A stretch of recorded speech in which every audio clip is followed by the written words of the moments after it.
ঢাকা আমার ঢাকা রে ভাই প্রাণের শহর ঢাকা।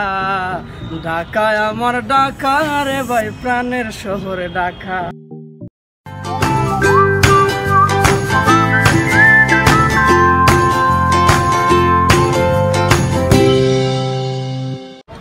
হ্যালো ভিউয়ার্স, আমি ভ্রমণ পিপাসু জোনাল সিদ্দিক চলে আসছি আপনাদের সামনে আফটার লং টাইম। আসলে আপনারা এই গানটার সার্বমত বুঝিয়ে গেছেন অলরেডি, কারণ আমি ঢাকার ভিতরে আসতে একটা ব্লগ করতে যাচ্ছি। অথবা আপনারা ইন্ট্রো এবং আমার ডেসক্রিপশনে দেওয়া ইনফরমেশন এবং থাম্বনেল থেকে বুঝে গেছেন যে আমি আজকে কোথায় যাচ্ছি। আমি যাচ্ছি আজকে আপনাদের দেখাতে সেই বাংলাদেশ থেকে কীভাবে দিল্লি যাওয়ার সুড়ঙ্গ রাস্তাটি, সেই জায়গাটার সাথে পরিচয় হবো। 9 নম্বর ব্লগের পরে আমি তো হয়তো আর কোন জায়গায় লং টাইম ট্যুর দিইনি। আপনারা হয়তো বা জানেন যে আমি সবচেয়ে বেশি ভালোবাসি সেই ট্যুর। তো আজকে আমি চলে যাচ্ছি নতুন একটা প্লেসে, আপনারা আমাদের সাথে থাকুন।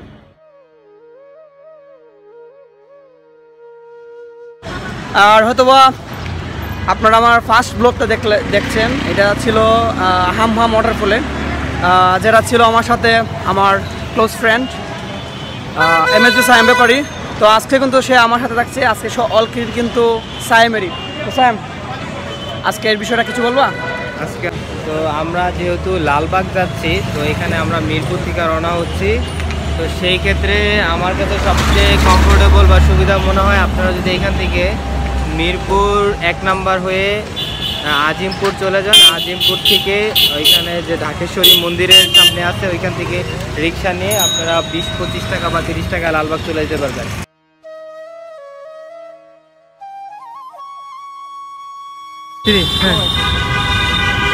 চলে আসছেন আমাদের সাথে সাজ্জাদ ভাই।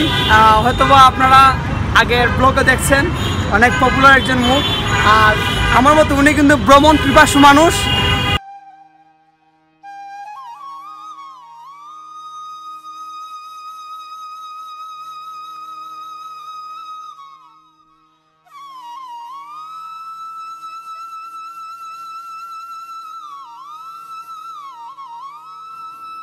তো আমরা চলে আসলাম নীলক্ষেতের মোড় থেকে, আমরা রিক্সা নিচ্ছি। আমরা এখন লালবাগের গেটে যাব।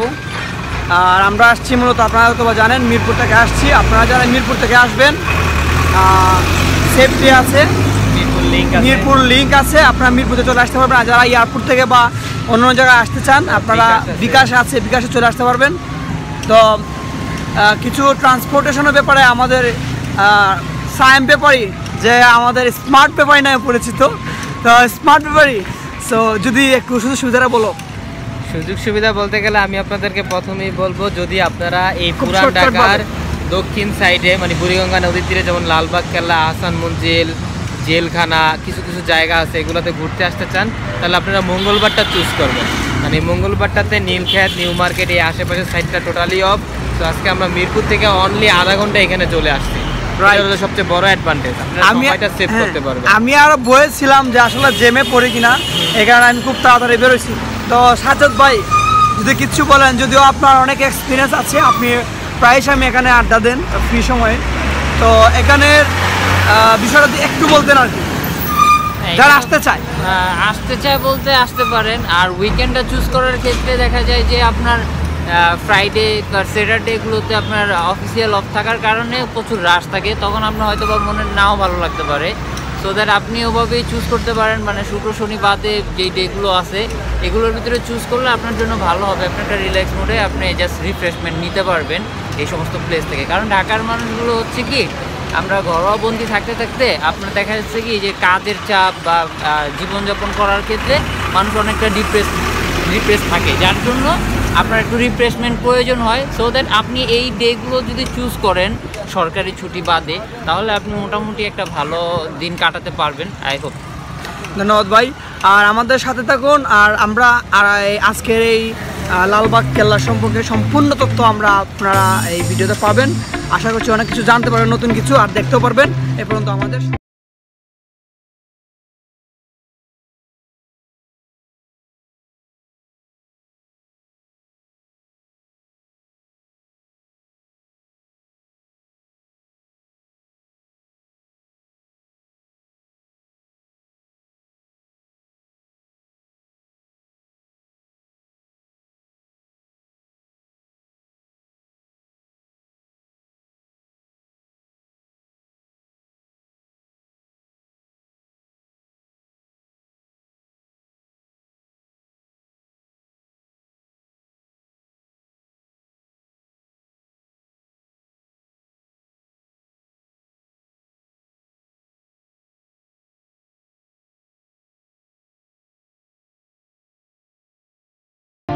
ফাইনালি আমরা চলে আসলাম সেই লালবাগ কেল্লায়।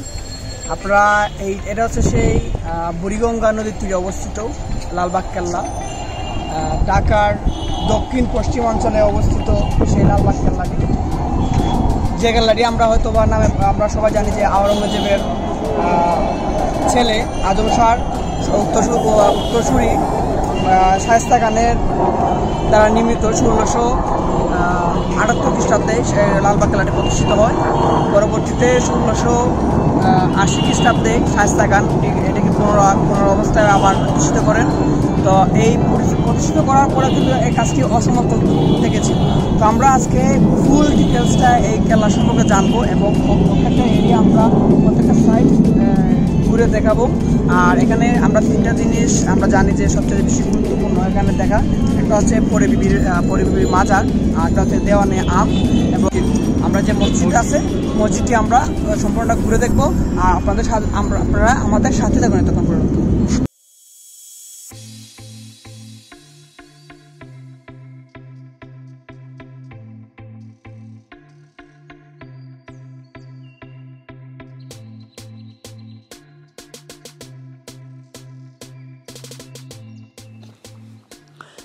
সম্রাট আওরঙ্গজেবের তৃতীয় পুত্র মোগল রাজপুত্র আদম শাহ বাংলার সুবাদান থাকাকালীন 1678 সালে এটা নির্মাণ কাজ শুরু করেন। তিনি মাত্র বাংলায় 15 মাস রাজত্ব ছিলেন। দুর্গের নির্মাণ কাজ শেষ হবার আগেই মারাঠা বিদ্রোহ দমনের জন্য পিতা সম্রাট আওরঙ্গজেব তাকে দিল্লিতে ডেকে পাঠান। এ সময় একটি মসজিদ ও দরবার হল নির্মাণের পর দুর্গ নির্মাণের কাজ থেমে যায়। সুবাদার শায়েস্তা খাঁ 1680 সালে পুনরায় বাংলার সুবাদার হিসেবে ঢাকায় এসে দুর্গের নির্মাণ কাজ পুনরায় শুরু করেন। 1684 সালে এখানে শায়েস্তা খান তার কন্যা ইরান দুখত রহমত বানু, যাকে আমরা পরিবিবি নামে পরিচিত, তার মৃত্যু ঘটে।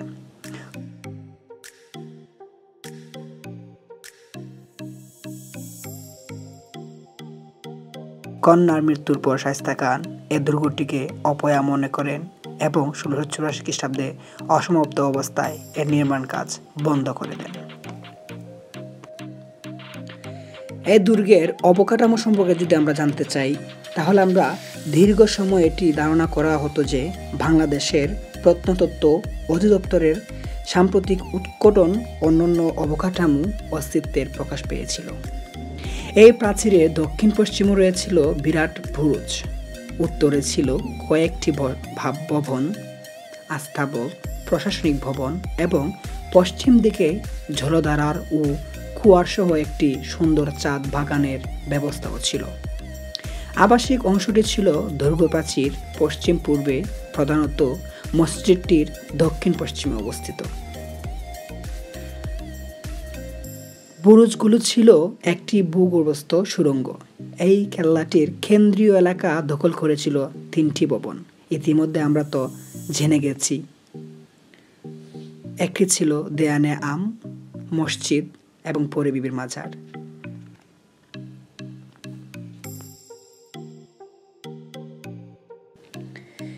এইবার চলে আসলাম পরিবিবির মাজারে। তবে চলুন দেখা যাক সেই পরিবিবির মাজারটি এবং জানা যাক সেই তত্ত্বটি। লালবাগের 3টি স্থাপনার মধ্যে পরিবিবির মাজার হলো অন্যতম, যেখানে পরিবিবি সমাহিত আছেন। শায়েস্তা খান তার কন্যা স্মরণে এটি মনোমুগ্ধকর মাজারটি নির্মাণ করেন।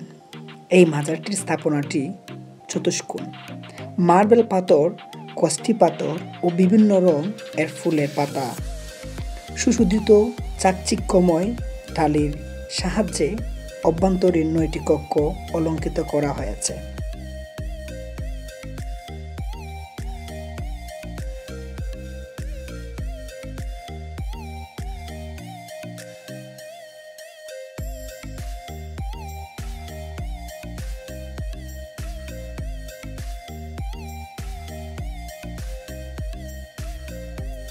এটা হচ্ছে সেই পরিবিবির সেই মাজার।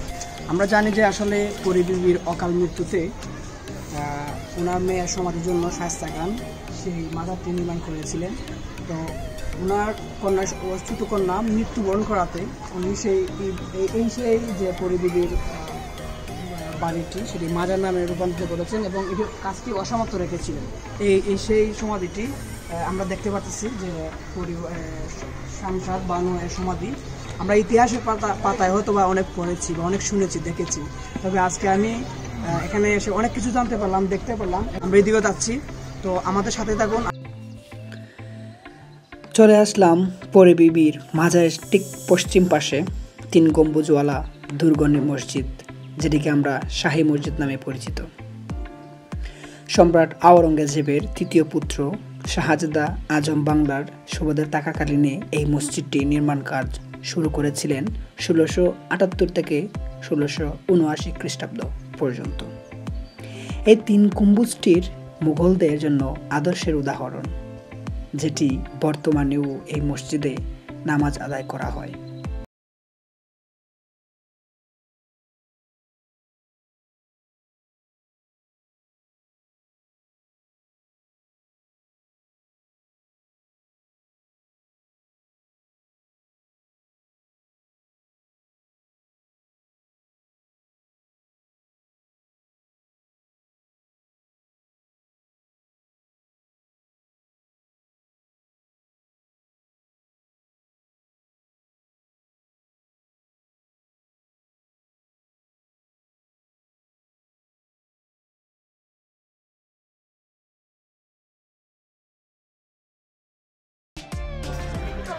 আমি এখন ঢুকবো দেওয়ানে আম, যেটা হচ্ছে আম্মাম খানা নামে পরিচিত।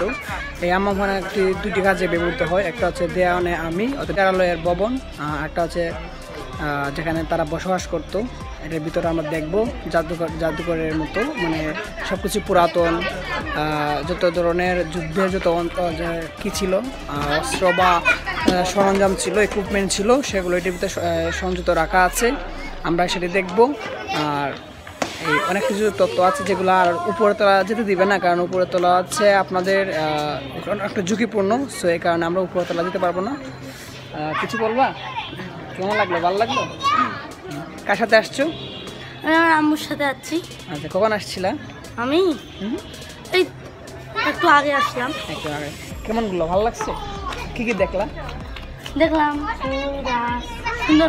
ভিতরে যে এই যে খেলনার পিস্তলের মধ্যে এগুলো দেখছো? আমি ঢুকিনি, দেখবো।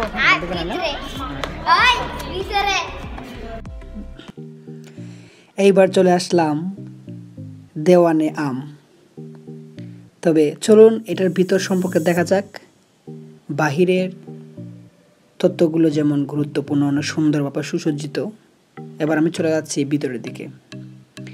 দেওয়ানে আম, এই হাম্মাম খানাটি মূলত সুবেদারদের বাসভবন হিসেবে ব্যবহার করা হতো। এই ভবনটিতে 2টি কাজ ব্যবহার করা হতো। একটি হচ্ছে হাম্মাম খানা বাসভবন, 2 দিওয়ানে আমি মানে বিচারালয়ের ভবন। এই বিচারালয়ের ভবনে শায়েস্তা খান এই ভবনটিতেই থাকতেন। এখান থেকে তিনি সমস্ত বিচার কার্য সম্পাদন করতেন। তবে উপরের সিঁড়িতে সমস্যা থাকার কারণে উপরের চিত্রটি আপনাদের দেখাতে পারলাম না। এখানে আপনারা যেগুলো তথ্যগুলো দেখছেন সেগুলো হচ্ছে মুঘল আমলের আসবাবপত্র, সুবাদারদের দৈনন্দিন জীবনের আসবাবপত্র দেখতে পাচ্ছেন। যুদ্ধের সমাহিত কিছু ম্যাটেরিয়ালস এখানে আপনারা দেখতে পাচ্ছেন, যেগুলো দিয়ে বাংলার সেই সুবাদার আমলে সৈনিকরা যুদ্ধ করত। সে বন্দুকটা দেখতে পাচ্ছেন, যে থলি দিয়ে মানুষে সেখানকার সময়ে রাজারাজে খাবারের পাত্র ছিল, সেগুলো দেখতে পাচ্ছেন।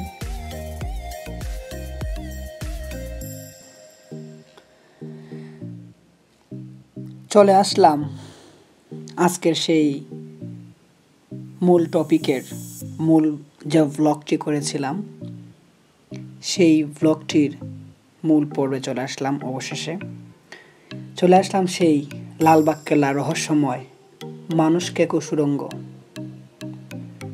তবে এখন এই লালবাগ রহস্যময় মানুষ কেকো সুড়ঙ্গ সম্পর্কে জানা যাক। ঢাকার লালবাগ কেল্লা ইতিহাসের একটি অনন্য নিদর্শন। উপমহাদেশের মধ্যে সবচাইতে প্রাচীন ও ঐতিহাসিক দুর্গগুলোর মধ্যে এটি একটি। লালবাগ কেল্লায় রয়েছে সুড়ঙ্গ, কিন্তু অনেকগুলোর মধ্যে একটি সুড়ঙ্গ হলো এটি, যেটি আপনারা দেখতেছেন, যেখানে ঢুকলে কেউ আর ফিরে আসে না। তবে আমি এখন এই স্থাপত্যবিদ্যার মধ্যে আমি কয়েকটি যুক্তি উল্লেখ করব এবং আপনাদেরকে মধ্যে জানাতে চাচ্ছি। এই সুড়ঙ্গটি 18 কিলোমিটার দূরে টঙ্গী নদীর সঙ্গে যুক্ত হয়েছে। আবার কেউ মনে করেন যে জলধারের মুখ। ঢাকাবাসীর আকর্ষণ কেন্দ্রবিন্দুতে এই সুড়ঙ্গটিতে চৌবাচ্চাও রয়েছে। আজ পর্যন্ত কোনো প্রত্নতাত্ত্বিক খনন হয়নি এই সুড়ঙ্গটি উদ্ঘাটনের জন্য। এই পথটিকে আবার লোহার তৈরি গেট দিয়ে বন্ধ করে দেওয়া হয়েছে। অনেকের মতে ঢাকা থেকে দিল্লি যাওয়ার সেই সুড়ঙ্গটি। অনেকে মনে করেন যে প্রাক ঐতিহাসিক আমলে ঢাকা থেকে সরাসরি দিল্লি যাওয়ার সেই সুড়ঙ্গটি ছিল, কিন্তু বাস্তবতাটা একটু ভিন্ন। এই যুদ্ধকালীন সময় বিপদ মুহূর্তে সুবেদারদের নির্বিঘ্নে পালিয়ে যাবার পথ হিসেবে ব্যবহৃত হতো। সুড়ঙ্গটি বুড়িগঙ্গা নদীর তীরে থাকায় নির্দ্বিধায় বলা যায় যে তাড়াতাড়ি নৌপথে যেন যাওয়া যায়, তাই এই কারণে দুর্গগুলো নির্মিত হয়। এই লালবাগ কেল্লায় অগণিত দুর্গ, এই লালবাগ কেল্লায় অনেকগুলো সুড়ঙ্গ রয়েছে, কিন্তু সবগুলো সুড়ঙ্গ বন্ধ করে দেওয়ায় একটি সুড়ঙ্গ ওপেন আছে।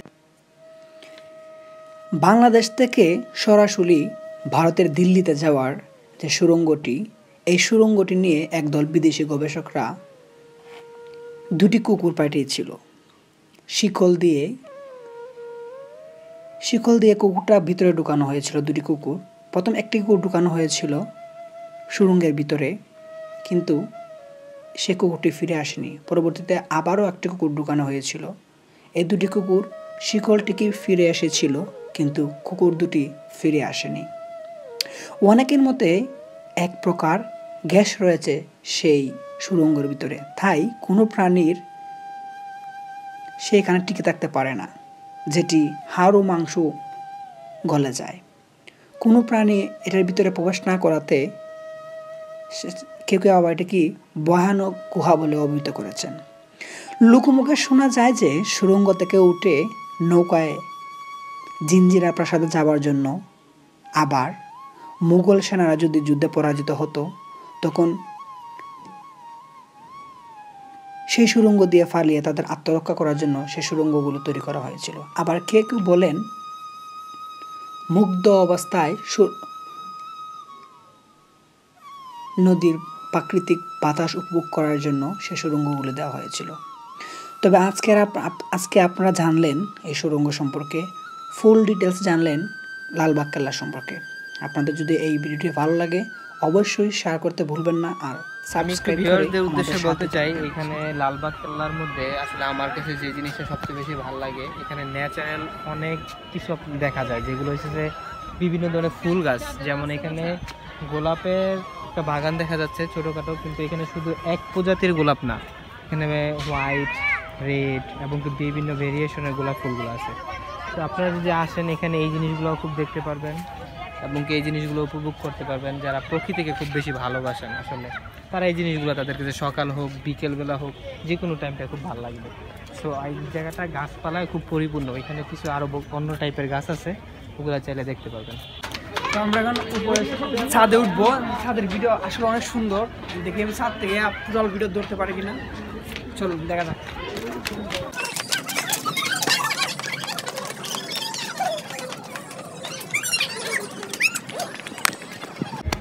এইটাই যে উপরে চলে আসছে। আসলে এখানে উঠলে ভালো লাগলো, বাতাস লাগে, বাতাস না ছাড়া একটা বাতাস পাচ্ছে না। আর আপনারা হয়তো দেখতেই পাচ্ছেন যে এখানে কিন্তু সবাই রিল্যাক্সের জন্য সবাই আসে, যদিও করোনার সময় সবাই কম। এছাড়া কিন্তু এখন দেখেন যে যত টিকটকার আছে বা যারা লাইক ভিডিও করে তারা কিন্তু সবাই কিন্তু ভিডিও করছে। ঠিক, তো আমি দেখি থেকে ভিডিওটা কেমন।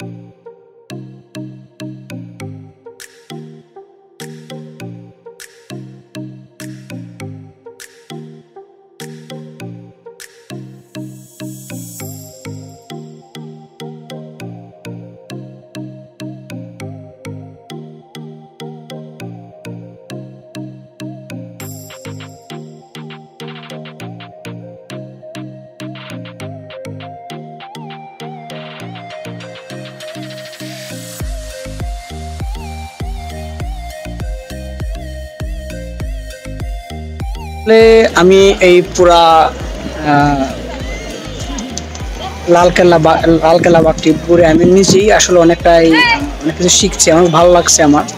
তো এই পর্যায়ে আমি আমার সাথে যারা ছিল আমি তাদের কাছে জানতে চাইবো যে আসলে এরকম ঢাকা শহরের ভিতরে যদি আমরা কোনো একটা মুঘল আমলের বা পুরাতন কোনো একটা এরকম পুরাতন একটা স্মৃতি জায়গা দিয়ে আমরা যাই, তখন অনেকটাই জনপ্রিয় আগেও ছিল, আর এখনো কিন্তু সেই দর্শকের যে ভিজিটরগুলো আছে, যদিও করোনা ভাইরাসের কারণে অনেক মানুষ আসতে পারতেছে না, কিন্তু তারপরে মানুষ এখানে সমাগম। তো সাজ্জাদ ভাই আসলে ফিলিংসটা তো শেয়ার করতেন। সে তো সেটাই, ঢাকা একদম ছোটোর ভিতরে বাড়ি নিতে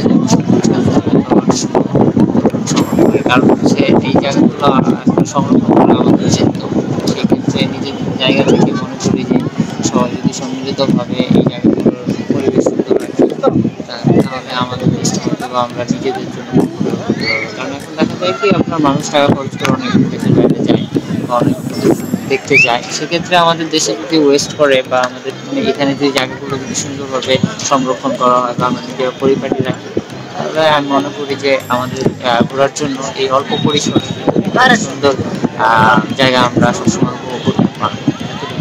ধন্যবাদ ভাই। আর দর্শক আপনাদের আরো বলতে চাই যে সে আমার স্মার্ট ব্যাপারই দোস্ত, তোমার কাছে কেমন লাগলো এই জায়গাটাই? আর আসলে পরিষ্কার অনেকটাই আমি দেখলাম, অনেক জায়গায় ঘুরছি পার্কে বা যেখানে বললাম কেন, সবচাইতে এটা হচ্ছে নিট অ্যান্ড ক্লিন বললেই চলে, পরিষ্কার।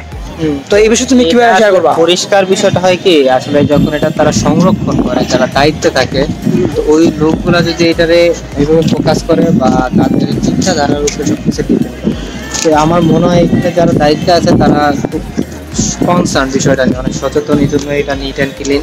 আর আমি স্পেশালি সাজেস্ট করবো এখানে বিশেষ করে যারা primary level, high school level যারা আছে, ইতিহাসে যারা লালবাগ কেল্লা সম্পর্কে জানে বা বই পাঠ্যপুস্তকে পড়ে থাকে, তারা যদি প্র্যাকটিক্যালি আইসা বাবা মা আত্মীয় স্বজন ফ্যামিলির সাথে পুজো দেখে যায়, তাদের ওইটা সবচেয়ে বেশি আরো ভালো হবে, ইফেক্টিভ হবে আমি মনে করি।